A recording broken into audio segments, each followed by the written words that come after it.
Welcome back to the Quarterly Call. All content is for informational purposes and is not investment advice. Please consult with an investment professional. So today we are diving deep into the source material covering Q3 2025. And while this quarter felt less like a steady step and maybe more like a high-altitude jump for the company we're discussing, this wasn't just, solid performance. It really appears to be a strategic inflection point. They seem to be cementing their identity as a scale AI infrastructure provider, moving way beyond their traditional compute roots. That's exactly right. That's the takeaway from the materials we looked at. The narrative here is pretty clear. It's rapid execution on a long-term AI strategy. Yes, record revenues, record profitability, definitely. Right. But the real story, I think, lies in those transition points. So our mission today for you listening is to pull out those strategic shifts, the product momentum, across all the key segments. We're talking data center, client, and gaming, embedded, and really understand how they're underpinning this move into, well, what they're calling the multi-gigawatt AI future. Okay, let's start where the market always looks first then, right? The headline figures for Q3. This really sets the stage for the tremendous momentum we're about to unpack. Total revenue was staggering, hit $9.2 billion. Yeah. That's a 36% jump year over year, and critically, it exceeded the very high end of their own guidance. When a company this size beats its own top-end estimate, that signals some seriously powerful underlying demand. Absolutely. And that top-line momentum is exceptional, yeah. But the financial discipline at this scale, that's also highly noteworthy. Net income was up 31% year over year, so it's tracking pretty closely with revenue growth.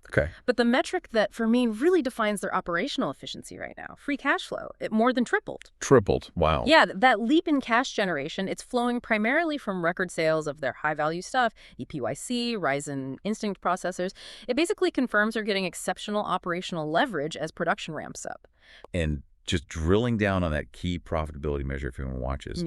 Non-GAAP diluted earnings per share came in at $1.20. That's up 30% year over year. Right. That's just pure sustained earnings momentum. It's not just top-line growth inflating. Okay, let's unpack this a bit more. Gross margin. It held steady at 54%. Slight increase, 40 basis points year over year. Slight. And management attributed this fractional rise directly to a favorable product mix. So it's not just organic growth. This means the newer, higher-value components, specifically those 5th-gen EPYC server chips and the Instinct AI GPUs, they're now a bigger piece of the pie. Right, bringing the average up. Exactly. Lifts the average price and the margin of the whole portfolio. That slight margin increase is interesting, sure, but what really jumped out at me looking at the financials was the sheer commitment to investment. Operating expenses surged to about $2.8 billion. Yeah. That's a dramatic 32% spike year over year. Now, given the current competitive landscape, I mean, is that level of aggressive spending sustainable? Or is it maybe a calculated risk that might squeeze profitability in the short term? Well, this is where you really see the transition strategy laid bare. It raises that exact question. Why the sharp increase? And the management commentary is explicit about it. They are aggressively pouring capital into R&D and focused go-to-market activities, specifically to capitalize on that, multi-hundred billion-dollar AI opportunity. So this means massive investment in developing the next generation of silicon, like the 2-nanometer Venice CPU and the MI400 accelerator series, and critically, bolstering the software stack, ROCm. So they're essentially making a huge strategic trade-off here. They're giving up some near-term operating margin percentage in exchange for securing multi-year top-line dominance and locking in those, well, monumental AI deals we're going to get to later. Precisely. And if you connect this to the bigger picture, the confidence in the long-term return on this aggressive R&D spending, it must be extremely high. Yeah, you'd think so. They must believe that if they don't spend this capital now to close competitive gaps, push the performance envelope with MI400, they risk losing market share in what could be the most valuable segment of computing history. So yeah, they're sacrificing some short-term efficiency for that long-term growth and market position. And yet, despite this massive operational spend, their balance sheet looks really solid. Fortress-like almost. They generated $1.8 billion in cash from operations, which led to that record $1.5 billion in free cash flow we mentioned. And they also kept returning cash to shareholders, repurchased $89 million in Q3, making it $1.3 billion for the first 3 quarters of 2025. All right, balancing act. Yeah, they're balancing this high-stakes investment with clear shareholder discipline. Yeah. Okay, let's pivot now. Let's dedicate the next section to the core strategic engine, data center compute.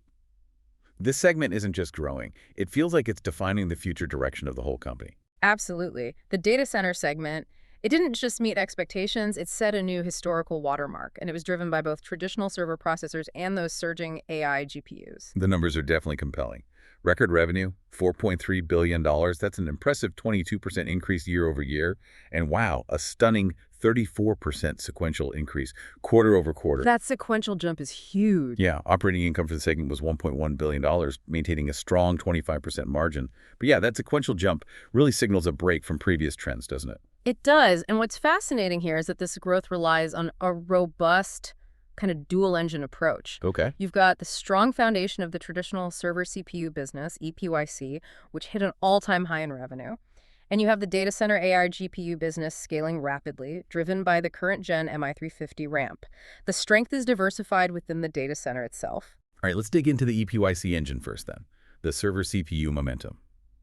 The sources highlight this rapid acceleration of the fifth-generation EPYC processors, codenamed Turn.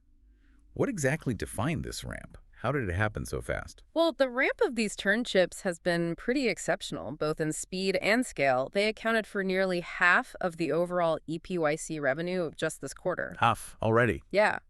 This kind of transition is usually driven by customers looking for immediate performance gains and, crucially, superior power efficiency. That translates directly into lower total cost of ownership, TCO, especially in these massive data center deployments. Makes sense. But importantly, sales of the prior generation EPYC processors, like Genoa, were also very robust, consistent, which speaks to their strong competitive position across the board. Okay, but how tricky is that strategically?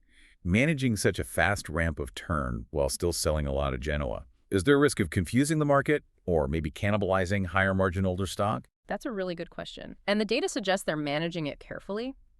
See, the older generations, like Genoa, they remain highly valuable because hyperscalers and enterprises, they can't and they won't just rip and replace all their existing infrastructure overnight. Right. Genoa still offers fantastic performance for established workloads, maybe stuff that isn't running the absolute bleeding edge of AI. So you've got Turn driving new infrastructure expansion, the high-performance clusters. Okay. While Genoa provides that consistent, profitable backfill for existing infrastructure upgrades and maybe more specialized deployments, it's really about segmenting the market based on where the customer is in their infrastructure maturity cycle. Got it. Okay, let's look at where these chips are actually ending up, starting with the huge scale of hyperscaler and enterprise adoption. Right. In the cloud, they saw record sales. Hyperscalers launched over 160 new EPYC-powered instances just in Q3 alone. And 60 new ones. Yeah. And this includes major new Turn offerings from the giants, Google, Microsoft Azure, Alibaba. The sheer breadth of adoption is remarkable. There are now over 1,350 public EPYC cloud instances globally. Wow. That's nearly a 50% jump year over year.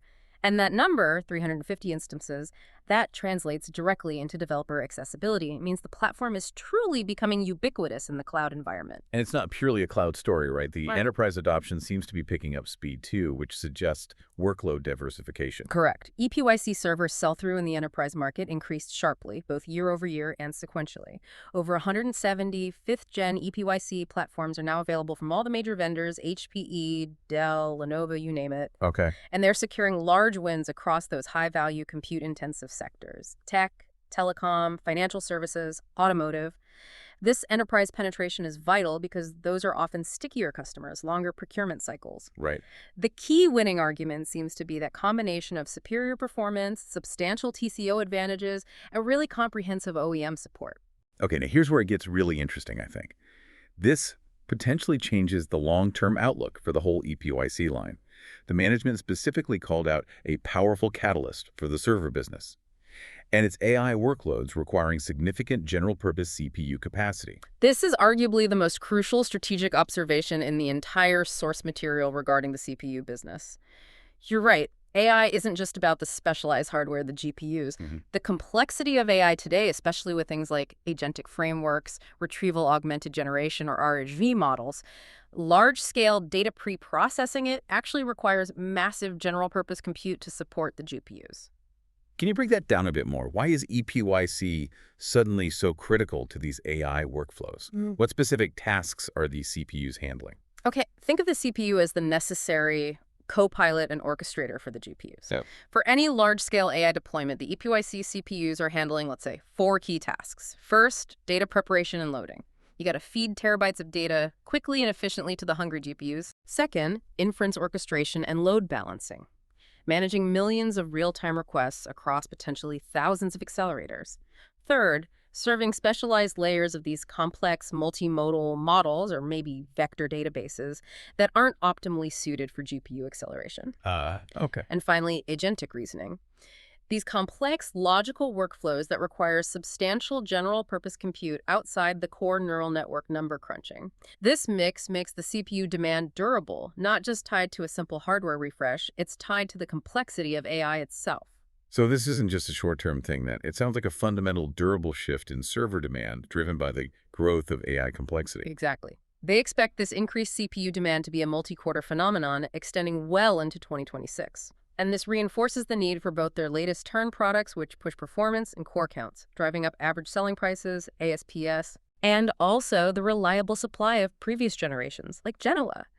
Because hyperscalers need all available capacity across multiple tech nodes just to sustain the current build-out pace. They can't switch everything instantly. Makes sense. Okay, let's look forward on the server roadmap then. The next massive leap, their next generation 2-nanometer processors, codenamed Venice. Right, Venice. Slated for a 2026 launch, and the internal progress sounds extremely positive. The silicon's apparently performing well in the labs already, showing substantial gains in performance, efficiency, and compute density. And that 2-nanometer jump is key for power, right? Absolutely key. This shift to 2-nanometer process technology enables not only higher core density, but dramatically improved power efficiency, which is paramount when customers are literally hitting power caps in their data centers. What stands out about the customer engagement for Venice? I mean, it's still maybe a year out. Management stated the customer pull and engagement for Venice are the strongest they've ever seen for a future product. Yeah. Multiple cloud OEM partners are apparently already bringing their first platforms online, getting ready for rapid deployment. This strong early commitment for a product that hasn't even officially launched, it really validates that customers are buying into that next generation efficiency story. They need TCO predictability for 26, 27, and committing early to Venice seems to provide that competitive edge. That's a pretty powerful indicator of competitive leadership in the CPU space. Okay. But now, we shift from the EPYC engine to, well, the rocket fuel, the data center AI GPU business. This is accelerating toward those multi-gigawatt deals we hinted at. Right. This segment is accelerating rapidly, moving from, let's say, foundational development into large-scale revenue-generating deployments, and that's driven primarily by the MI350 series right now. So data center AI revenue grew strongly year over year, driven by that sharp ramp of MI350 series GPU sales. Where are these current gen MI350 chips actually landing? What specific advantages are they offering customers? We're seeing critical hyperscaler validation now. Oracle was the first to publicly offer MI355X instances through OCI, their cloud. Okay. And they specifically targeted the MI355X for higher performance in 2 critical areas: real-time inference, where latency is everything, and high-throughput multimodal training. Also, crucially, smaller but rapidly growing neocloud providers. Neocloud. Yeah, companies like Crusoe, DigitalOcean, TensorWave, Vultr. They also began ramping their MI350 series public cloud offerings. This shows growing market acceptance, competitive viability beyond just the top 3 or 4 hyperscalers. Okay, beyond just offering cloud instances, let's look at the development wins, the actual models being trained and inferred on this hardware. That's the real test of the ecosystem's health, isn't it? It is, and we are seeing major strategic wins that validate the hardware's capabilities for cutting-edge AI.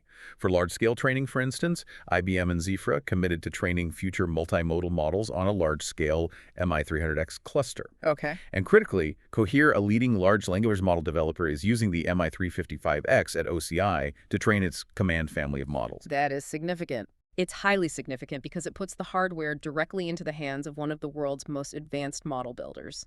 These guys demand rigorous performance and stability. And what about inference?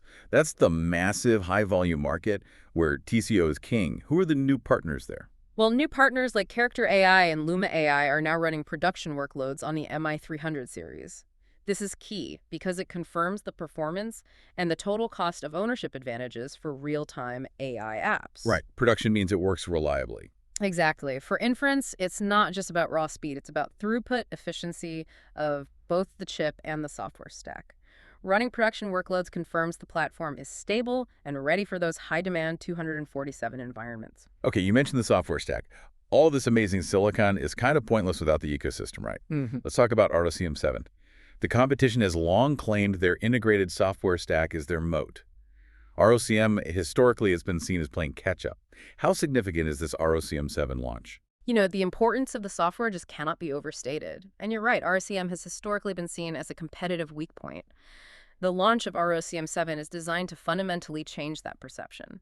This is definitely their most advanced and feature-rich release yet. And the performance claims. The claimed performance gains are substantial, truly substantial, up to 4.6 times higher inference performance and 3 times higher training performance compared to the previous ROCm6 release. Wow. 4.6x, 3x. Yeah. These huge jumps are necessary to aggressively close that performance and feature gap with the competition. What's driving those massive gains? What specific architectural or maybe compiler improvements are enabling that kind of leap? Well, the sources point to improvements in compiler optimizations, primarily, and also the introduction of seamless distributed inference capabilities. Distributed inference. Yeah, for developers building these massive clusters, getting hundreds or thousands of GPUs to work together seamlessly without synchronization errors, that's extremely difficult. ROCm7 tries to address this by providing enhanced code portability and new enterprise tools, basically simplifying the deployment and management of Instinct solutions at massive scale. They're trying to make distributed workloads easier to write, deploy, and manage. And the software isn't just about performance, right? It's about community engagement, too. That open software strategy seems to be resonating with developers. Absolutely. The sources noted that major players like Hugging Face, VLM, and SG Lang directly contributed code and feedback to ROCm7. That's huge. It's the definition of a thriving open ecosystem. By positioning ROCm as an open platform for AI development at scale, they reduce the risk associated with vendor lock-in, which is a big deal for many hyperscalers and model companies. Right. Nobody wants to be logged in. Exactly. And when key ecosystem players actively contribute, it just smooths the customer development experience dramatically. Management has committed to continuous investment in ROCm because they know even the best hardware is useless without a world-class, smooth, and flexible software stack. Okay. Now let's look ahead to the really ambitious 2026 roadmap. This seems to mark the next phase of AI infrastructure dominance. This is where the scale goes. Well, truly parabolic, right? Moving from single systems to entire AI factories. Yeah, this is where we shift focus from the current product cycle to that multi-gigawatt future. And it starts with the next generation of silicon. Let's start with the MI400 series accelerators, set for a 2026 launch. What do we know? The MI400 series represents the next architectural leap. It's built specifically for the demands of 2026 and beyond. It combines a brand new compute engine with, reportedly, industry-leading memory capacity and advanced networking interfaces. The design goal is pretty clear: deliver a major jump in performance needed for demanding AI training and inference on the next generation of multimodal models. Models that will be even bigger and more complex. Significantly larger and more complex than what we're running today, yeah. But the key strategic move here, maybe, is recognizing that customers are no longer just buying chips, they're buying systems. Which brings us to Helios, the rack-scale AI platform. Helios is the embodiment of that systems-level strategy. It's a full-stack solution, pre-optimized, integrated at the rack level. Okay. It's a double-wide rack integrating the MI400 GPUs, the next-gen Venice EPYC CPUs, and the Pensando NIC networking solutions. It's optimized end-to-end. Performance, power, cooling, and, crucially, serviceability in a data center environment. And by supporting Meta's new open rack-wide standard, they're ensuring compatibility with some of the world's biggest infrastructure builders who really value those open, standard designs. And the manufacturing strategy also had a major shift, didn't it? The sale of the ZT manufacturing business to Sanmina. That wasn't just about cutting costs, was it? No, far from it. This looks like a strategic move specifically to accelerate scale. By partnering with Sanmina, they established them as the lead manufacturing partner for Helios. See, the team previously acquired from ZT specialized in building infrastructure for the world's largest cloud providers. Huh? Okay. So by transferring that expertise to Sanmina, they're aiming to ensure the Helios racks can be deployed quickly and at unprecedented scale. It kind of de-risks the physical build-out process for them, allows them to focus solely on silicon and software innovation, while relying on a world-class manufacturing partner for that rapid deployment piece. Okay, let's talk scale, because this is the headline driver, and it's honestly the most challenging aspect to really grasp. We have to discuss these massive gigawatt deals.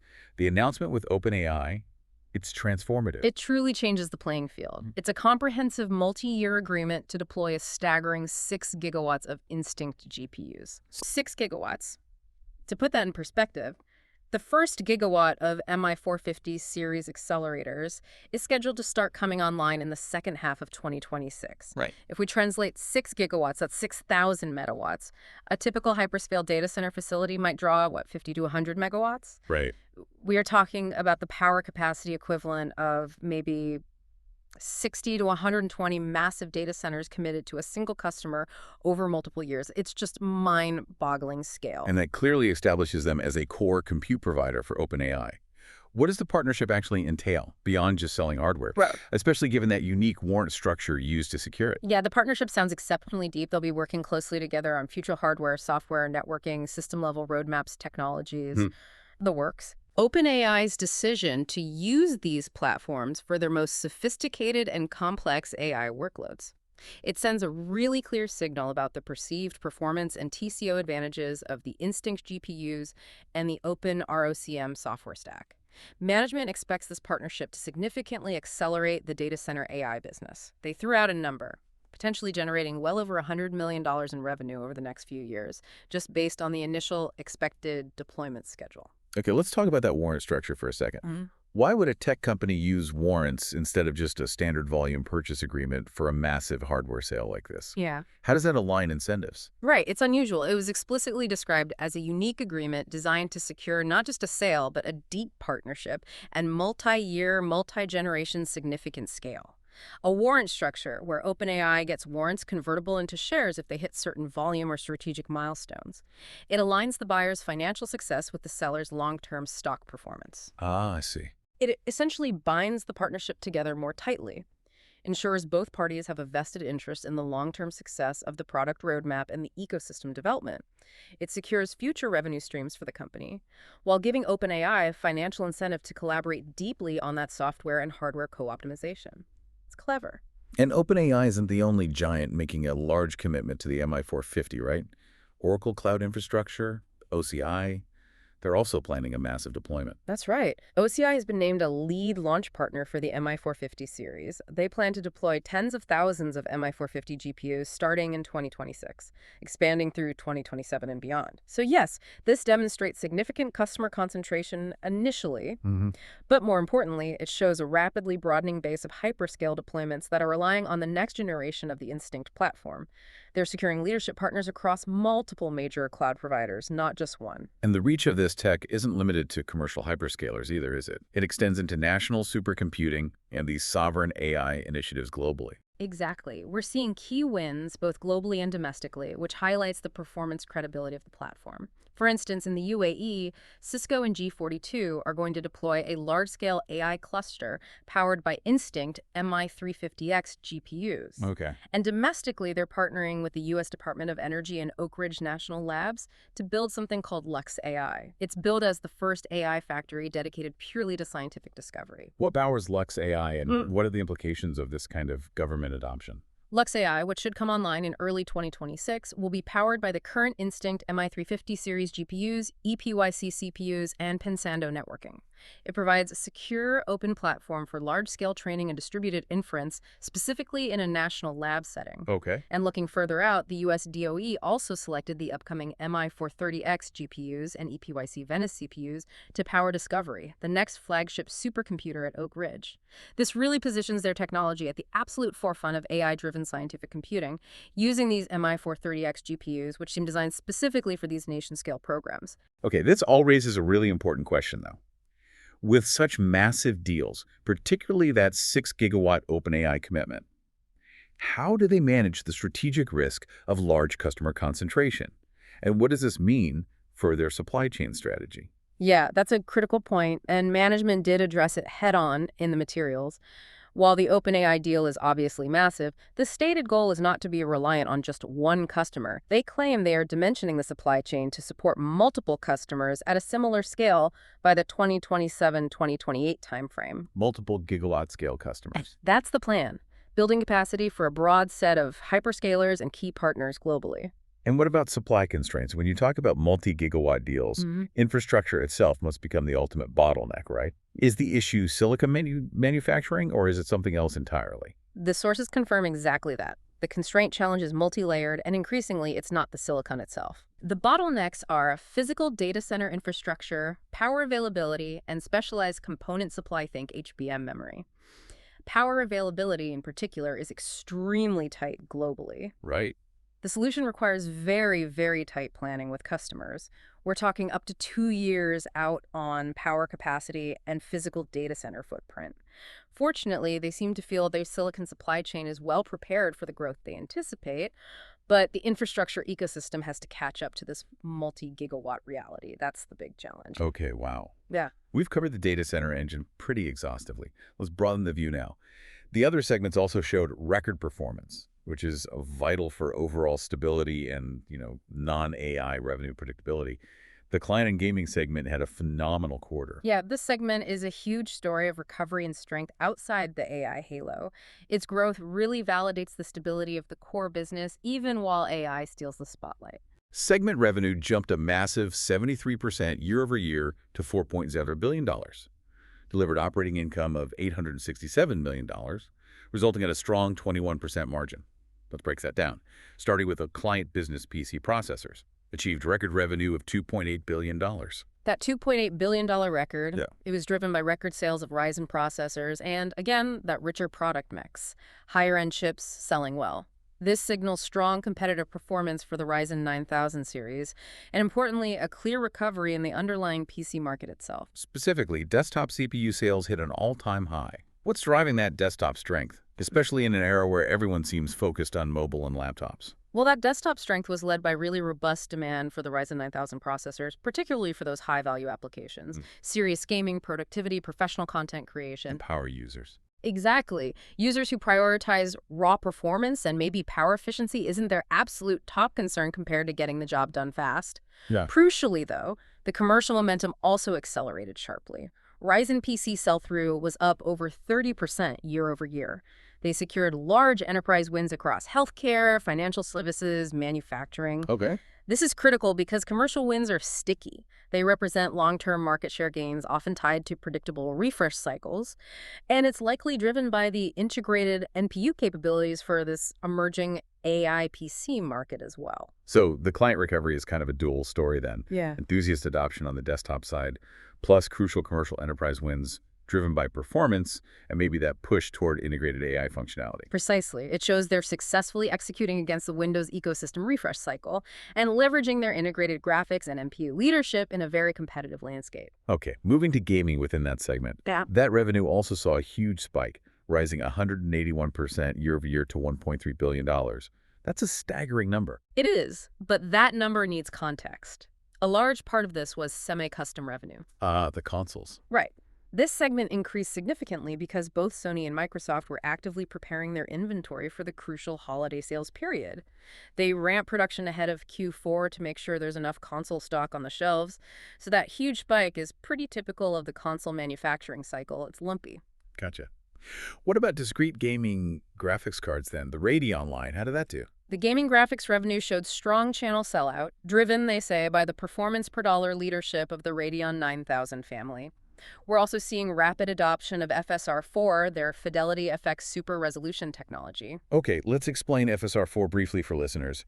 What is this machine learning upscaling tech, and why is its adoption in over 85 games now a significant competitive marker? Right, upscaling tech is essential for modern gaming. Basically, FSR lets a game render internally at a lower resolution, maybe 1080p, and then uses machine learning algorithms to intelligently reconstruct and upscale that image so it looks almost like native 4K. But runs much faster. Exactly. It gives you significantly higher frame rates without a major visual quality hit. So for a competitive platform like Radeon, Having rapid adoption, doubling the number of supported games to over 85 this quarter alone, is critical. It gives gamers a tangible performance advantage, and it's a necessary competitive response to their primary rivals' tech in this space. It's a key piece of the ecosystem infrastructure for gaming. Makes sense. Okay, finally, let's quickly touch on the embedded segment, the adaptive compute space. This often flies under the radar, but provides crucial, diversified revenue streams. Yeah, embedded revenue was $857 million. Now, this was down 8% year over year, which probably reflects some inventory correction in certain industrial sectors, Okay. but it was up 4% sequentially. And that's the key directional indicator suggesting renewed strength. Which specific markets are driving that sequential strength in embedded? They cited test and emulation, aerospace and defense, and industrial vision healthcare as the primary drivers. These are highly specialized markets that demand a reliable, long life cycle, adaptive system on chips, or SOLVs. Right. And they're expanding the product portfolio here too. Shipping Versal Prime Series Gen 2 adaptive SoCs, and introducing the Ryzen Embedded 9000 series for demanding applications like robotics, edge computing, smart factory deployments. And the pipeline for this segment? The design win backlog is apparently massive. The design momentum sounds incredibly strong, yes. They're on track for a second straight year of record design wins, already totaling over $14 billion year to date. $14 billion. $14 billion. This multi-billion-dollar backlog represents future revenue tied to multi-year contracts in industries like defense and telecom. It reflects the confidence customers have in integrating their adaptive compute solutions across a really broad range of high-reliability, mission-critical applications. It's very sticky business. Okay, we've thoroughly reviewed the phenomenal Q3 results and the competitive shifts. Now let's look ahead. Q4 in the strategic roadmap. What does the outlook suggest for the end of 2025, and how do they plan to manage the transition to that next AI generation? All right, the Q4 2025 outlook. They set the expected revenue midpoint at $9.6 billion. That represents approximately 25% year-over-year growth, so still very strong growth. And this continued growth is expected to be fueled by strong double-digit increases in data center and embedded segments. And how's the momentum expected to shift sequentially from Q3 into Q4, particularly in those consumer-facing segments? Well, okay, sequentially. Data center is expected to grow double digits again, maintaining that strong ramp of MI350 GPUs and continued server strength from EPYC. The client business, PC processors, is also expected to increase sequentially, which is a good sign of sustained PC market health into the holidays. Okay. However, gaming revenue is forecast to be down strong double digits sequentially. As expected after the console build. Exactly. Predictable. It simply reflects the winding down of that massive pre-holiday semi-custom inventory build we discussed. Non-GAAP gross margin is expected to tick up just slightly again to 54.5%, driven by that favorable mix of high-value AI products becoming a larger part of the total. Okay, let's revisit that critical transition point we touched on earlier. Managing the ramp from the current MI355 generation to the massive MI450 deployment in 2026. This seems like a moment of peak complexity for them. It definitely requires highly coordinated planning, especially with their largest partners. Management expects the MI355 to continue ramping strongly throughout the first half of 2026. That satisfies the near-term and immediate customer demand. Okay, keep the current gen going strong. Right. Then the MI450 series will begin deployment in the second half of 2026. That should lead to a much sharper, more dramatic ramp in the overall data center AI business during that latter period. So they're trying to avoid a sharp cliff drop-off by keeping the current generation strong while preparing the large-scale infrastructure like the Helios racks for the next generation. Okay, if we zoom out now for our final strategic thought, the big picture here is really the expansion of the AI total addressable market, the TAM. Yeah, this is the driving force behind the entire strategy. It's the justification for that aggressive 42% EX spike we talked about earlier. Management has consistently targeted tens of billions in annual AI revenue by 2027. And they noted that their original view of the total AI silicon market opportunity previously cited around $500 billion is now expected to increase. Why the increase in the total market forecast? What did the initial models maybe fail to capture? Well, it seems the initial models fail to capture the sheer, unprecedented scale of investment required globally. The demand for more powerful, efficient, intelligent computing across well, across science and society. It's simply outstripping those initial forecasts. Yeah. The massive scale required for training the next generations of multimodal models, the models that will power everything from agentic AI to scientific discovery, it's creating an opportunity that's just growing faster and larger than anyone first predicted. The whole market is being redefined not just by performance, but by sheer scale and persistent ongoing demand. So what does this all mean for the future of infrastructure then? We look at that 6 gigawatt deal with OpenAI, and it sets this new, almost unimaginable standard for what a large customer even means in the tech world. Indeed, that multi-gigawatt commitment, it changes the economics of the supply chain entirely. We established 6 gigawatts is like dozens of hyperscale facilities. The definition of a large customer has dramatically changed. It's gone from needing, say, $100 million worth of chips to needing the power capacity of a small nation. Yeah. This forces a question that extends far beyond just silicon manufacturers. How dramatically will the entire supply chain, from component makers to specialized power grid operators, cooling providers, how will they have to change their planning horizons and capacity investments to truly prepare for this multi-gigawatt AI era? That, I think, is the colossal challenge that follows this impressive quarter. It's really not just about building better chips anymore, is it? It's about building entirely new, power-intensive, rack-scale factories for intelligence and ensuring the world actually has the electricity to run them. The magnitude of this transition is just unprecedented. It demands innovation at every single layer of the stack, from the 2-nanometer process node itself all the way up to the cooling pipes running through the data center floor. It's a systems problem at planetary scale. Thank you so much for tuning in to the Quarterly Call. For more episodes, please remember to rate and follow our show. Until next time, stay curious and stay informed.